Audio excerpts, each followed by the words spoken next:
Ahoj všichni, tady Vali a já jsem si řekla, že kromě vlogů tady chci dělat i jednou za čas nějaké takové povídací video, kde vám jenom prostě povím na nějaké téma a budu sedět nejspíš většinu času tady, protože úplně tady lepší setup nevymyslím a budu vám vyprávět nějaké věci. Dneska jsem se rozhodla, že natočím přečteno, jelikož teď skončil únor a já bych chtěla vždycky jednou za 2 měsíce udělat nějaký trošku delší video, kde vám jako shrnu to, co jsem četla, protože ne všechno stíhám jako dávat na Instagram a nebo jako mám energii vymýšlet posty, ale chtěla bych vám ty knížky třeba doporučit.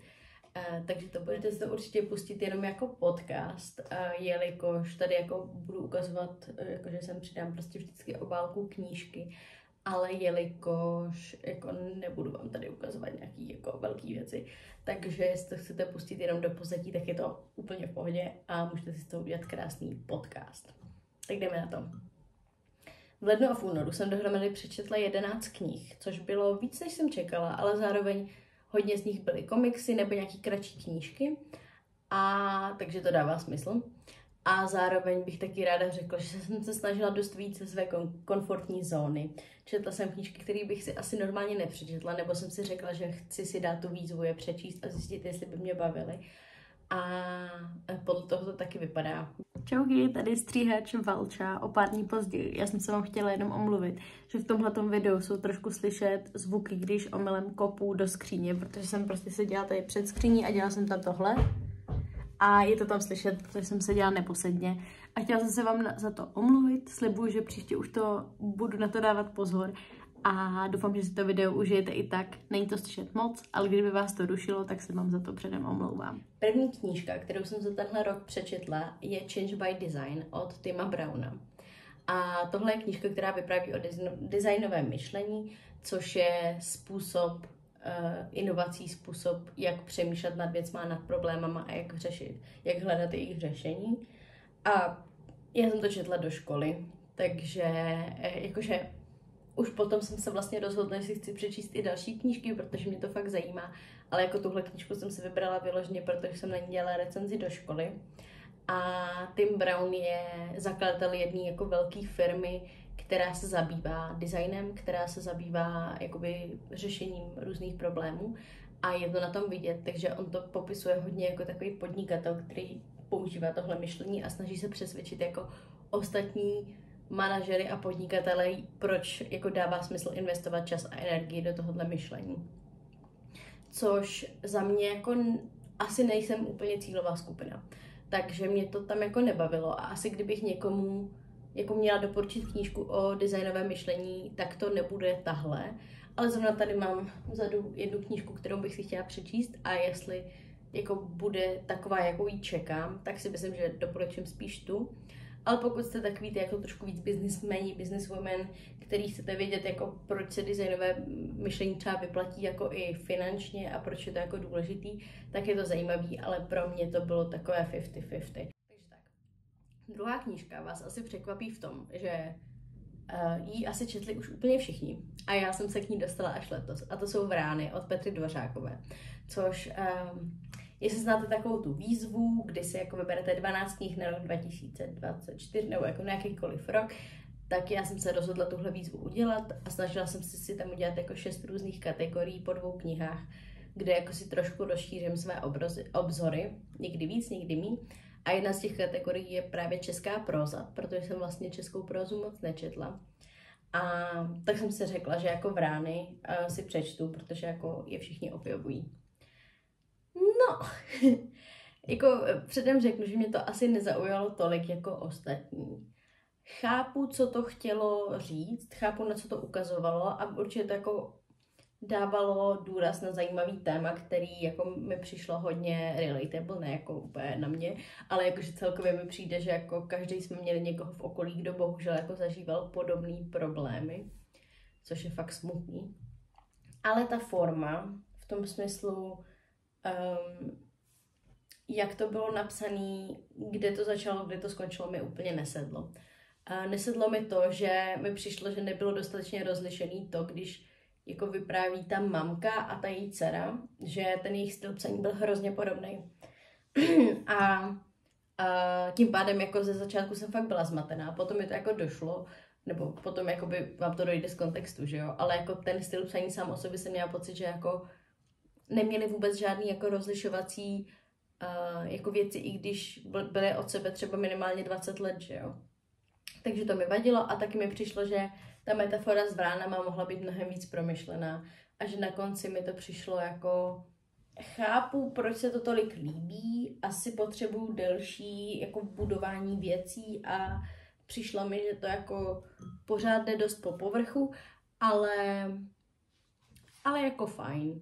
Čekala jsem o toho mnohem víc, myslím si, že je to i tím, jak to lidi vyhypovali, ale taky tím, že prostě mi to nesedlo formou. Takže tak. Další knížka je audiokniha, kterou jsem si poslechla a je to Deník farářky od Martiny Viktorie Kopecké. Já jsem si řekla, že si chci poslechnout něco takového jako nenáročného na poslech a řekla jsem si, že tohleto jako bude fajn. Takže jsem se do toho pustila a musím říct, že jako fakt první třeba 2-3 hodiny té audioknihy, to pro mě byla jako hrozně zvláštní zkušenost toho, že mě to tak jako uklidnilo, že prostě to vyprávění toho o tom mýho života, jak to bylo hodně jako prostě deník o tom, jak jela jsem a dělala tohle, tak jako bylo fakt zajímavý a přišlo mi, že je to jako milý čtení. Já jsem od toho nečekala, že to jako bude vysvětlovat tolik jako hodně věcí z nějaký jako křesťanský a celkově jako, že křesťanský jako liturgie a tak, jelikož ani jako o to mi nešlo. Já jsem prostě se chtěla dozvědět něco víc o jejím životě, což si myslím, že mi dalo. Ta druhá půlka už ze mě byla slabší a hlavně, co bych jako řekla, že je za mě největší problém, je, že tam použito hrozně moc ukázek z různých rozhovorů a ty rozhovory, jelikož jsou pro různá média, tak se hodně často opakují a vlastně my se dozvíme ty odpovědi na otázky jak v té knížce, potom v jednom rozhovoru, potom se bavíme o něčem jiném, potom tam ukázka z jiného rozhovoru a já se dozvím zase to samý a už mě to jako nebavilo. Co musím fakt vyzdvihnout a co jsem se naučila je to, jak mezi sebou spolupracují různé církve. Já jsem člověk, co jako není u žádné církve, jestli jsem věřící, nevěřící, vlastně nevím, ale prostě nejsem vůbec z tohohle prostředí a překvapilo mě, jak moc vlastně funguje nějaká jako světová rada církví a jak se ty lidi jako spolu baví a tvoří nějakou tu komunitu, i když jsou to jako třeba různé církve a to mi přišlo fakt jako zajímavý a hodně jsem to ocenila a jako líbilo se mi to, se o tom dozvědět. Takže určitě tam byly části, co se mi líbily, ale taky tam byly části, kdy jsem si říkala, jako to už jsme slyšeli, jako musíme to opakovat znovu. Takže to mě jako mrzelo. A pustíme se do knih, které mě fakt bavily. První z nich je Marťan. Kdo jste ještě nečetl Marťana, tak jako asi žijete pod kamenem, protože je to podle mě jedna z nejlepších a nejpřístupnějších sci-fi knížek, co je, protože je to vlastně zároveň hrozně vtipný a není to takové to jako on je to jako, není takové to sci-fi někde jako úplně mimo, je to mnohem víc jako pro nás představitelnější, když je to šílený. Martin je knížka o Marku Botným, který je jakoby ponechaný na Marsu, protože prostě při úniku jako evakuaci si mysleli, že on už je mrtvý. No to je jedno, prostě zůstane na Marsu a snaží se tam přežít. A to je jakoby celý ten příběh toho, jak se snaží přežít na Marsu a snaží se vymyslet, jak se dostat zpátky na Zem. A je to neskutečně vtipný, protože jako on má hrozně zajímavý jako přístup a je takový jako s nadhledem ironický a zároveň je to fakt zajímavý v tom, že mě tam třeba baví i jako trošku té vědy, ale to není jako takový tak, že by tam vysvětlila nějaké hrozně matematické vzorce, ale jakože popisuje tam ty svoje myšlenkové pochody toho, potřebuji si vyrobit vodu, musím sehnat kyslík a vodík. A vlastně jako jsou to věci, které jsou jako hrozně dobře popsané tak, aby je každý pochopil, ale nejsou, jako nezahltí vás to, ale zároveň vám to jako fakt přidá tu jako věrohodnost toho. Já bych si řekla, jo, to je prostě pomalu jako román, který se stal, jakože ta autobiografie, která se stala, jakože nestalo se to, naštěstí zatím nikdo neuvíz na Marsu, kdy tam ani lidi ještě nebyli, ale jako je to fakt hrozně zajímavý, jak je to udělaný. A určitě, jestli jste si jestli jste si Marťana ještě nepřečetli, tak vám ho moc doporučuji a doporučuji vám ho i v audiu. Já jsem ho teď poslouchala právě jako reading v audiu audioknize a bylo to hrozně super a úplně jsem si od toho odpočinula, zasmála se, byla trošku napjatá, byla smutná z toho, že pokaždé se tam něco pokazí, ale zároveň je to fakt hezký a vtipný a super.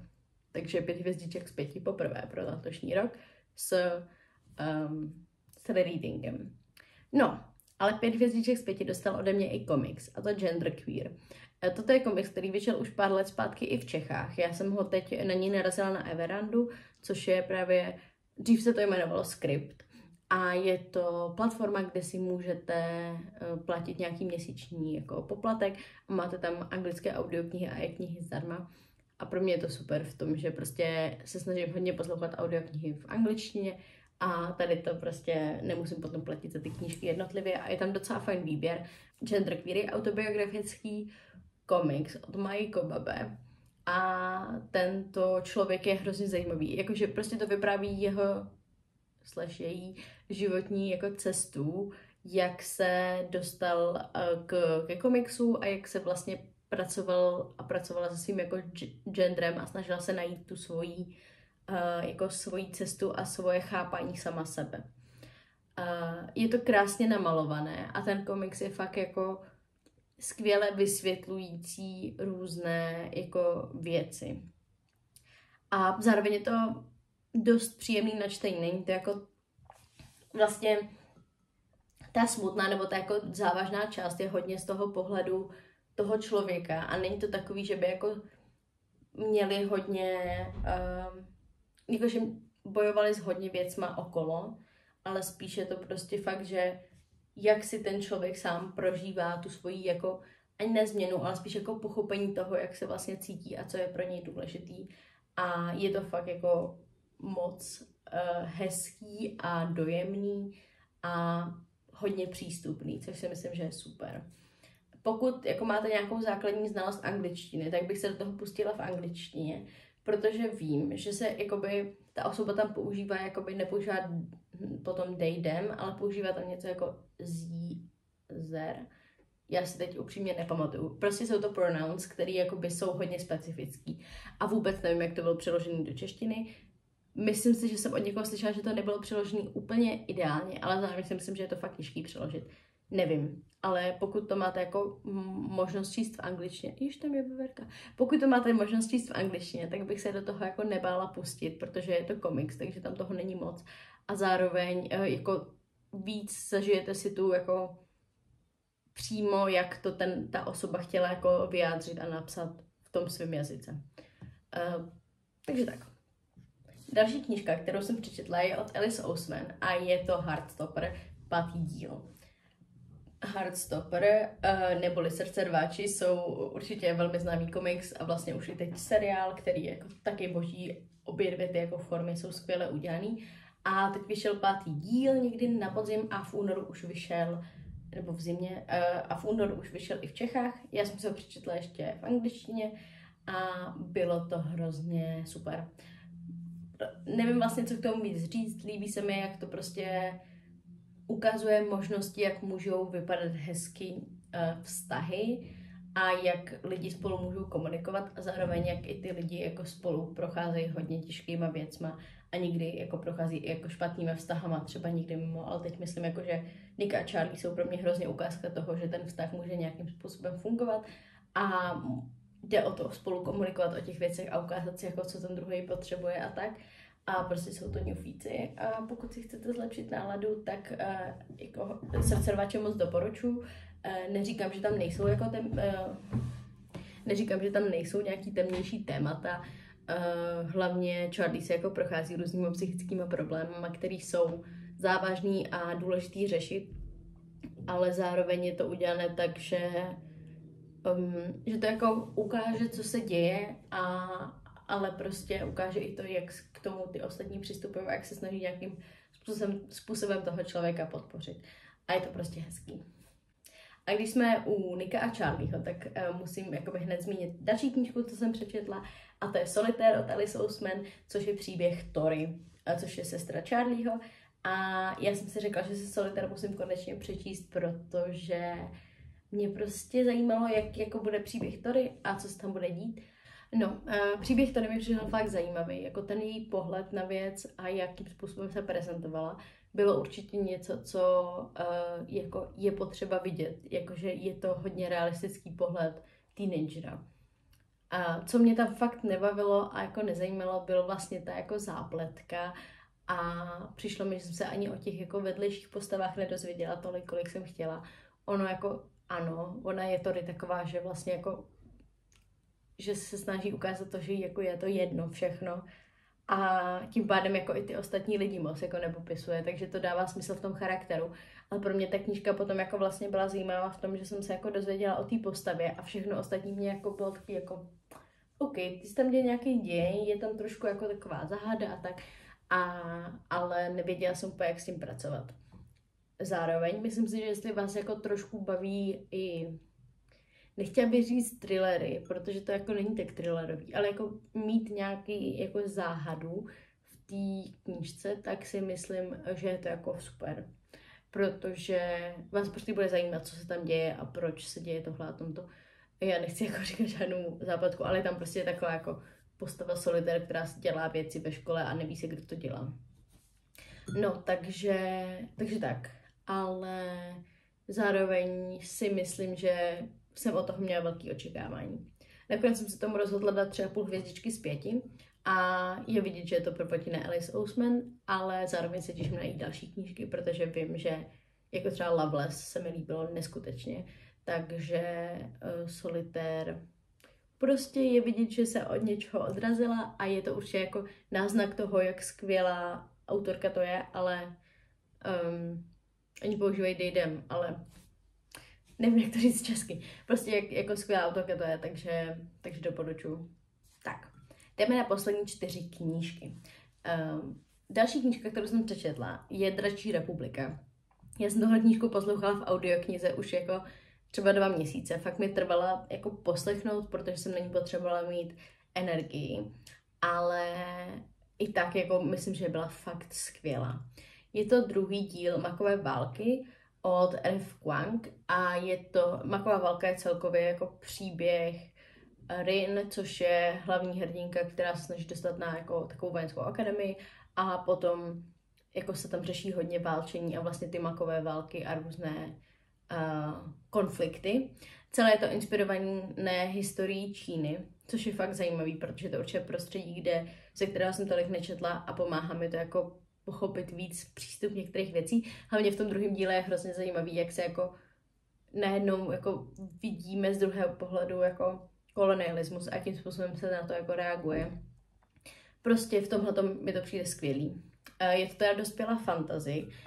Určitě si jako zjištěte trigger warnings, protože oba 2 ty díly jsou hodně triggering. V některých věcech je to prostě hodně násilný a fakt to jako ukazuje takovou to jako krutost a nevyhnutelnost a jako zoufalost nějaký války a bylo to fakt v tomhletom jako náročný.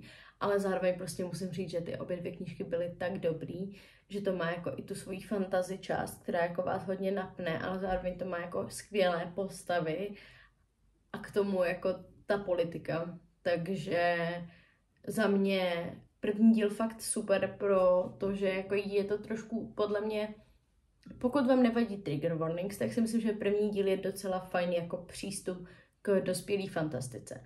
Ano, je to dospělá fantastika jako hodně, ale zároveň ta hlavní hrdinka je mladá a jako první část toho je prostě o jako studiu na škole, což je myslím hodně relatable pro mladý lidi. Ale zároveň potom se to hodně rychle přesune do nějaké jako politiky a takových věcí, což můžete zjistit, jestli vás to baví a jestli vás to zajímá. Obě 2 ty knížky jsou jako delší a obě 2 ty knížky bych vám jako doporučila, pokud chcete něco takového zkusit. Jenom znovu budu to opakovat hodněkrát, koukněte se na trigger warnings, jestli vám to vadí, protože je to hodně nepříjemný celkově. Ale proto mi to přijde jako tak. Je to napsaný tak jako realisticky, že to bolí, ale je to realistický a je to fakt zajímavý. A hlavně to má ten fantasy prvek. Takže určitě doporučuji. Další knížka, kterou jsem si poslechla, je Better Than Movies od Lynn Painter, což je romantická contemporary, která obletila Instagram a TikTok a je to hrozně fajn, klasická romantická contemporary, jakože tam není nic navíc. Je to prostě, jestli chcete dobrý romkom, tak vám tohoto fakt doporučím. A já jsem tam dala 4 hvězdičky, myslím. Nebo 3,5. Jo, 4 hvězdičky. A tahle knížka vypráví o prostě hlavní hrdince, která miluje romantické komedie a je takový ten jako trošku outsider a není taková jako cool holka. A snaží se si najít svou lásku jakože a svůj date na její maturák, prom, a je to o tom, že ona má souseda, se kterým se tak jako trošku nenávidí a ona ho poprosí, aby jí pomohl získat jako jejího vysněnýho kluka. A je to o tom, jak se tady ty, jakože jak se prostě snaží získat toho kluka. To, jak to dopadne, já si myslím, že zjistíte dost rychle, ale zároveň, jestli ne, tak to nevadí.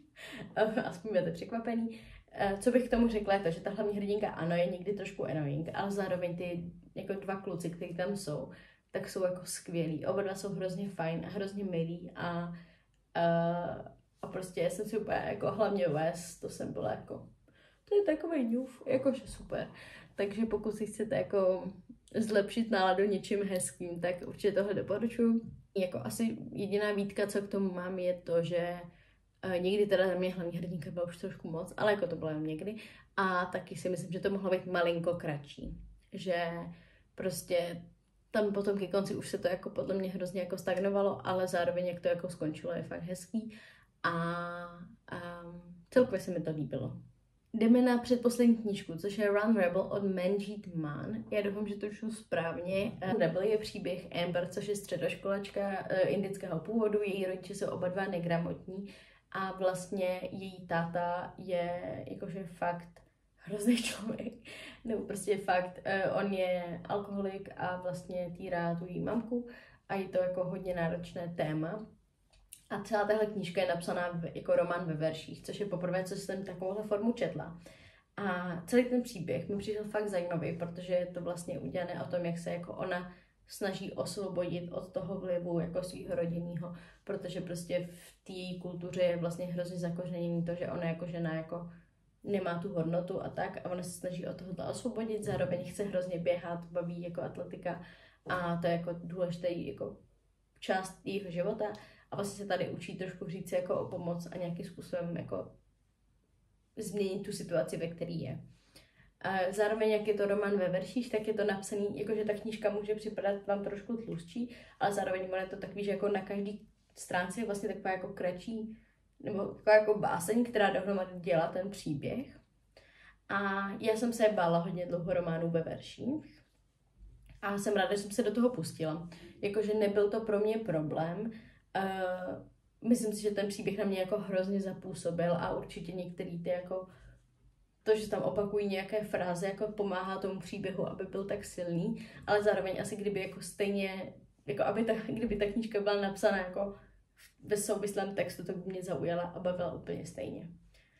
Tak jako tak bych vám ji hrozně chtěla doporučit, protože si myslím, že to zase ukazuje nějakou jako hodně silnou zkušenost člověka, se kterou se asi jako úplně nesetkáme normálně a dokáže to skvěle předat a dokáže vám to jako otevřít oči.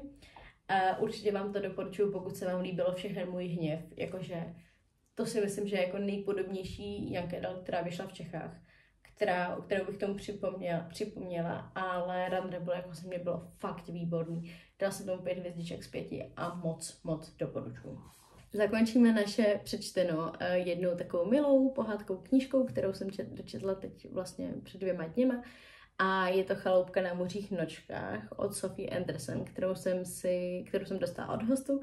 A tohle je vlastně jako dětská knížka pro děti tak okolo 10 let o Márince, která je dcerou baby Jagy a žije s tou babou Jagou v chaloupce na mořích nožkách a vlastně její úděl je to, nebo jejich úděl je to, že každý večer přivítají duše mrtvých a pomáhají jim se dostat jako na druhý svět. A je to hrozně krásné, pohádkové a úplně tak jako...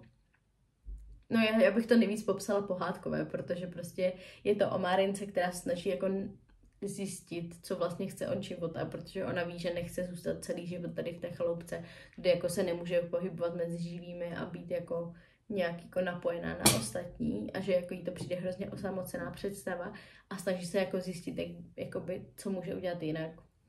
A je to rychlý, je to takový prostě milý, zároveň mě překvapilo, že jak oni vlastně cestují v té chaloupce, tak se tam jako dostaneme do krajů, které jsou třeba víc jako jižní, který mi připomínaly, já nevím, třeba Turecko, možná Maroko, já si jako nejsem, tam není jistě řečený, jako jaké místo to je, ale jako vibem mi to připomnělo něco takového, což mě jako překvapilo. Já jsem si myslela, že se to bude hodně odehrávat jenom jako v té slovanské části, ale právě taky jako víc roztáhlý a určitě to tomu jako přidalo zajímavost.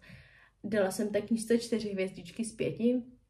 Myslím si, že ta příběhová linka by mohla být trošku dotažená, ale i tak, jestli máte nějaké mladší sourozence nebo si chcete udělat jako radost a přečíst něco milého a hezkého, tak vám to moc doporučuji.